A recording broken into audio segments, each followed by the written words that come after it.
short while back, the true lord of black pills, none other than Rehab Room, made a video about how looks maxing and lookism in general has really gone mainstream. And more to the point, it's gone mainstream and has sort of morphed into the equivalent of what PUAism used to be. As in, it has invited a lot of scammers, a lot of con artists. A lot of people are trying to take advantage of gullible and naive, primarily young men, in order to make money off of them.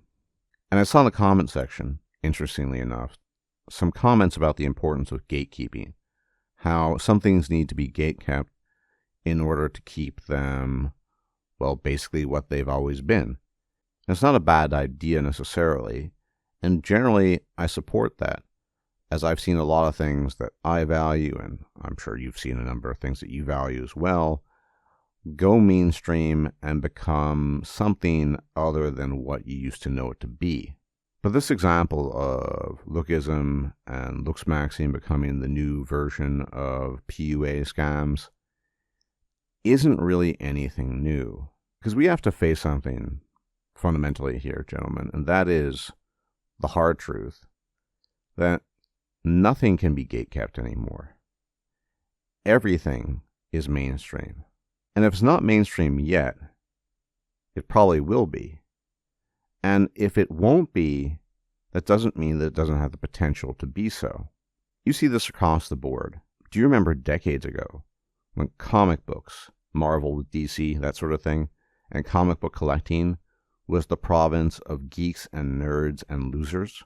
I remember when I was a kid, a young teenager, I would get a small allowance and I would spend it all on the comic books that I wanted to buy so I could read through them. And everyone in that comic book shop was a nerd or a geek. And then later on, at comic book conventions, you'd see the same types of people. What happened? Well, comic books went mainstream. And at the time, people thought this was a good thing. But a lot about comic books has changed, and specifically, a lot about the people who claim to be interested in it. We've seen, for example, in the last decade and a half, a huge uptick in the amount of so-called cosplayers, which are, for the most part, who are trying to sell their wares, so to speak, via the comic book medium. Video games. Do you remember? I certainly do. When playing video games was the mark of a total loser. I mean, back in the day, it wasn't just your parents saying, "Why are you wasting time? What are you doing? Get off of the Nintendo." Normal, cool people thought that was something that only losers did, and it was very niche. Now, it wasn't always just for geeks and nerds, but the nicheness of it definitely was a thing. Fast forward to 2024, need I say more, video games are for everybody. It is the most mainstream thing out there, and on top of that, different genres of video games have also become increasingly mainstream, which leads to a normalization. We'll talk about that in a bit.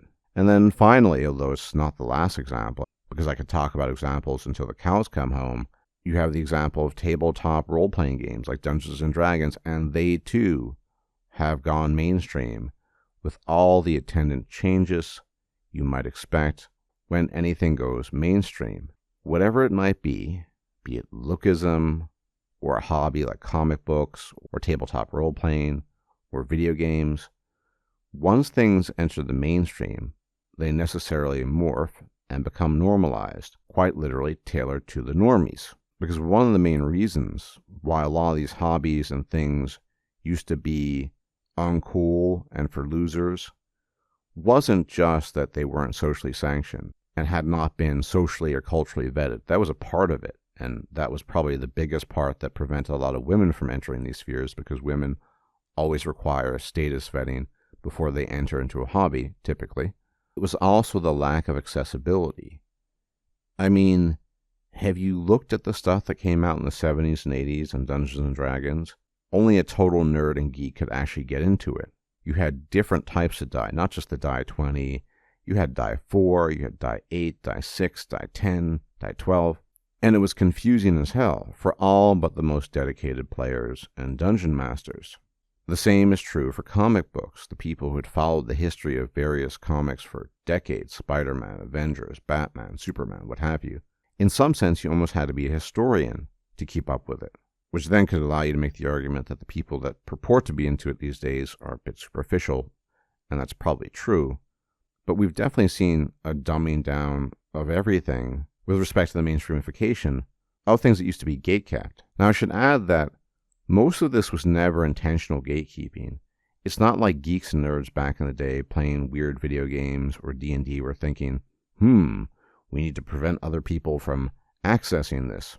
In fact, quite the opposite. A lot of these people wished more people would be into it because they were outsiders. And you can still see this sentiment echoed today. Recently, there was a guy who was instrumental in a lot of the earlier D&D stuff, and he came out saying something to the effect of, he's glad all the white men are going to disappear from the hobby. It's not, quote-unquote, his hobby anymore, and that's a good thing. A very weird statement to make, to say the least. But you can see most of the gatekeeping wasn't even intentional. It's because these things were not cool, and they were largely inaccessible. So going forward, every time you think you have a novel thing going with a certain group of people, I can guarantee you that that thing will not remain novel for long, or it'll simply just dissipate and die out. Things either lose their traction, probably in a lot of cases, or they don't, and they become mainstream. And once they become mainstream, they become susceptible to a lot of different things, above all to parasitism. This, of course, is especially true of something like lookism and mewing, because, there are a lot of young, naive men out there that you can convince of a whole lot of BS, whether it's self-improvement, whether it's game, or in the case of lookism, mew until you drop dead and get 10,000 plastic surgeries, and then you will be a Chad and life will change for you. So basically, if something doesn't die out and disappear, it will get mainstream traction, it will become mainstream, and grifters are going to grift. If they can take advantage of something, they will. Think about the concept of self-improvement. In of itself, not a bad idea. Be healthy, lose weight, try to look better, you'll feel better about yourself. It's turned into something completely different. Then you look at something like the cult of Hamza, and then you really realize what's going on. So yes, gatekeeping would be nice if you could do it, because there's a core and essence of certain things when they start, when they begin, and that's what makes them unique and special. But it's impossible. If anything becomes remotely popular, it will lose its original form and shape and become susceptible to grifting and dishonest people who are going to take advantage of other people, or in the case of other things such as D&D or video games, it'll transform into something that's so amorphous you barely recognize what it is now compared to what it used to be. That's just the way the cookie crumbles these days. All thanks to the internet and all thanks to YouTube. That's unfortunately just how it is. Everything is mainstream. As always, thank you for tuning in. Many special thanks to my patrons on Patreon and my donors on PayPal. You guys are the lifeblood of the channel. I cannot state that often enough. You absolutely keep the channel going. The algorithm is pounding my channel into oblivion. As for everybody else, I guess you can just do the usual YouTube stuff. Who knows if it works these days? I have deep skepticism about that. I have no idea. But if I'm still alive, I'll check out then. Until the next time, may the gods watch over you. Bye-bye for now. If you liked this video, please like, share, and subscribe.